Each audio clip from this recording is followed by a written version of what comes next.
Hello guys. तो आप लोगों ने अगर हमारी इस कहानी के पिछले भागों को नहीं देखा है तो जाकर देख लीजिएगा। और अगर आप लोगों को हमारे वीडियोस अच्छे लगते हो तो वीडियो को लाइक करके चैनल को सब्सक्राइब कर दीजिएगा। तो चलिए कहानी को शुरू करते हैं।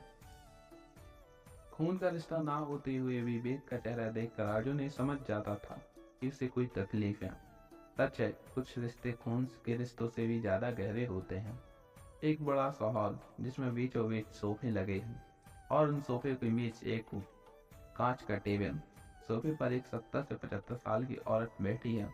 तभी किचन की ओर से एक औरत हाथ में ट्रे लेकर हॉल की तरफ आती है। उस ट्रे को टेबल पर रख कर कहती है, माँ, अब आप बिना कुछ किसी नौकर किए ये दलिया खत्म कीजिए और आपको दवाई भी लेनी है। माँ मुंह से सिकुड़ते हुए, अरे वंदना बेटा, ये रोज रोज का जो तू मुझे दलिया खिलाकर टॉर्चर करती है ना, ये सही नहीं है। मैं अगर पुराने जमाने वाली कड़क सास बन गई ना तो देखना। वंदना हंसते हुए, क्या माँ, हर दिन नाश्ते और दवाई के वक्त आप पुराने जमाने वाली सास बनने को तैयार हो जाती हूँ। अभी नाश्ता करिए, आपको दवाई भी खानी है। वो मुंह बनाते हुए पूरा नाश्ता खत्म करती हैं और फिर दवाई लेती हैं। माँ, अब तो तू खुश है ना? चल अब जा, हो गया तेरा सुबह का टॉर्चर। वंदना जी हंसते हुए चली जाती हैं। तभी एक लड़का वहां आता है और इस औरत के पास बैठकर कहता है, लड़का हंसते हुए, तो ब्यूटीफुल, आपका चेहरा देखकर लगता है बड़ी माँ ने आपको सुबह सुबह दलिया खिला दिया है, वो भी कम नमक वाला। क्यों दादी?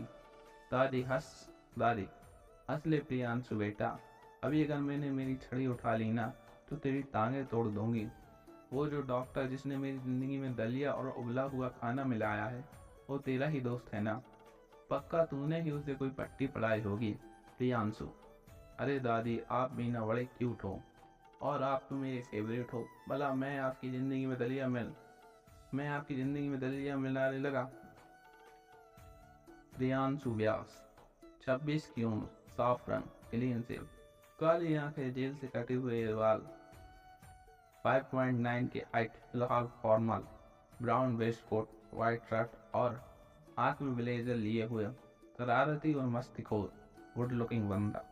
अपनी दादी से इनकी खूब जमती है। दादी, चल चल, ज्यादा मस्का ना लगा। प्रियांशु, अरे मान जाओ डार्लिंग। फिर धीरे से, आज मरीन ड्राइवर के पास वाली भेल लेकर आऊंगा और आपके लिए पक्का। दादी, अब तू अपनी दादी को घूस देगा नालायक। प्रियांशु आयुष का, अरे दादी यार, गलत ट्रैक पर आप चली आप तो।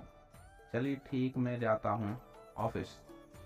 अरे अच्छा, सुन वो भेल याद रखना और शाम नवा आना। आज DDLJ आने वाली हैं टीवी पे। ओके, जल्दी वापस। प्रियांशु खुश होकर आए। दादी, आपके लिए तो आज स्पेशल भेल लाऊंगा। फिर उदास चेहरा बनाकर, ऑफिस से जल्दी आना है तो पॉसिबल नहीं है ना दादू, आपको अकेली ही मूवी देखनी होगी। दादी, क्यों प्रियांशु? अरे आपको वो जल्लाद होता है ना, गिन गिन कर लेता है सबको ऑफिस में सांस। 20 पीछे से आवाज आती है, लगता है तू बड़े भैया की तारीफ कर रहा है। क्यों?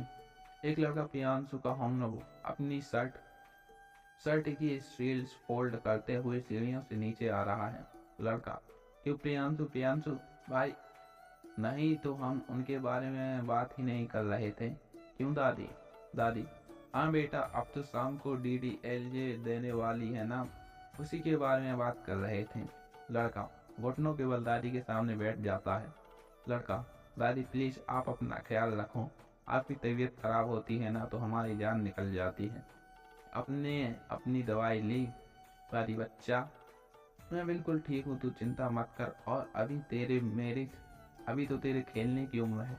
अभी मैं तुम सबको छोड़कर कहीं नहीं जाने वाली। उस लड़की के चेहरे पर मुस्कुराहट आ जाती है। तभी वंदना जी सबको नाश्ते के लिए बुलाती हूँ। लड़का वंदना जी से, माँ भाभी नीचे आ गई हैं क्या वंदना? क्या? वंदना, नहीं बेटा, मैं सोच ही रही थी कि तू या प्रियांशु आए तो श्वेता को लाने भेजूं। लड़का, माँ मैं भाभी को लेकर आता हूँ नीचे, आप नाश्ता लगाइए। वंदना संभाल कर लाना। लड़का जी वो ऊपर के कमरे में जाता है जहाँ एक औरत सलवार कमीज पहने किसी किताब में खोई है। दो दो उसे देखकर मुस्कुरा देता है। लड़का भाभी ये बुक बाद में पढ़िएगा, अभी नाश्ते के लिए चलें। श्वेता मुस्कुराते हुए जब से आपके भैया दिल्ली से आए तब से आप प्रियांशु की मेरी देखभाल में लगे हैं, अपना भी थोड़ा ख्याल रखा करिए।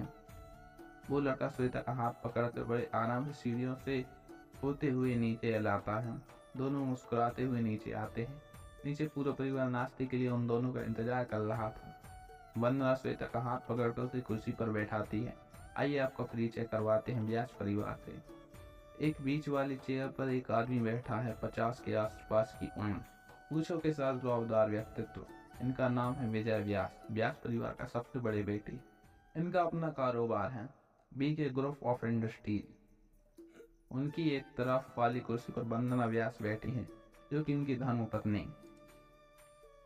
दूसरी तरफ एक आदमी या 43 से 48 की उम्र, हल्की सी दाढ़ी, चेहरे पर तेज, ए विजय व्यास के छोटे भाई कपिल व्यास।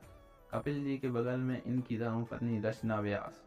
विजय जी श्लोक बेटा, आज बिल्डर्स के साथ हमारी मीटिंग है जो तुम्हें और प्रियांशु को अटेंड करनी है। श्लोक वो लड़का जो श्वेता जी को उनके कमरे से लाने के लिए गया था। जी पापा आप सीधे वहीं निकलेंगे। श्लोक भाई स्टडी से लैपटॉप लेते आना। प्रियांशु जी भाई ये हैं श्लोक व्यास, विजय जी के छोटे सुपुत्र, गोरा रंग, 6'1" की हाइट, पूरी गहरी आंखें, सेट करवाए हुए वाल, हल्की सी बियर्ड, चेहरे पर गंभीरता, फॉर्मल ब्लू सूट और सिल्वर मेटल बेल्ट की कांच, क्यूट से स्माइल और फिट बॉडी। ऑफिस की सारी फीमेल स्टाफ इनकी एक नज़र की दीवानी है और ये हमेशा से लड़कियों की तरफ देखते तक नहीं, हमेशा हंसते मुस्कुराते रहने वाले फैमिली के सबसे दुलारे और सबसे ज्यादा अपनी माँ और भाभी के। प्रियांशु कपिल व्यास जी के बड़े बेटे हैं। प्रियांशु और श्लोक की लगभग एक ही उम्र है, मगर प्रियांशु हमेशा श्लोक को बड़े भाई की तरह ट्रीट करता है। शाश्वत प्रियांशु श्लोक ये तीनों भाई मिलकर बीके ग्रुप ऑफ इंडस्ट्रीज संभालते हैं। देखते हैं जब एक खुशी का समुंदर श्लोक और दर्द का तूफान अग्नि टकराएंगे तो क्या होगा।